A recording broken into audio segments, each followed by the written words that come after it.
आमदार रोहित पवार यांची आज ईडी चौकशी होणार आहे आणि त्यामुळे राष्ट्रवादी काँग्रेस रोहित पवार यांच्या समर्थनार्थ शक्ती प्रदर्शन करण्याच्या तयारीमध्ये आहे। रोहित पवारांची चौकशी संपेपर्यंत शरद पवार दिवसभर आपल्या पक्षाच्या कार्यालयात थांबणार आहेत, तर खासदार सुप्रिया सुळे रोहित पवार यांना ईडी कार्यालयापर्यंत सोडायला जातील।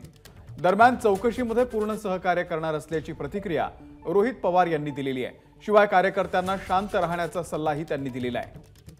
अभिषेक मुठाळ आपले प्रतिनिधी या संदर्भातले अपडेट देतील।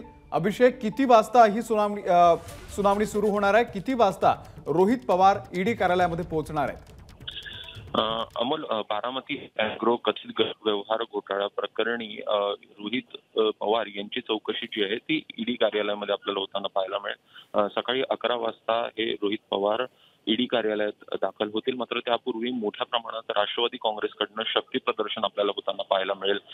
खुद्द सुप्रिया सुळे देखील या संपूर्ण आंदोलनामध्ये शक्ती प्रदर्शनामध्ये सामील होणार आहेत। सोबतच जे राष्ट्रवादीचे अध्यक्ष आहेत शरद पवार हे देखील आपल्याला जे त्यांचं ऑफिस आहे बलाटपियर परिसरामध्ये तिथं ते असणार आहेत। त्यामुळे मोठ्या प्रमाणात कार्यकर्त्यांचा देखील आपल्याला गराडा या संपूर्ण भागामध्ये पाहायला मिळू शकतो।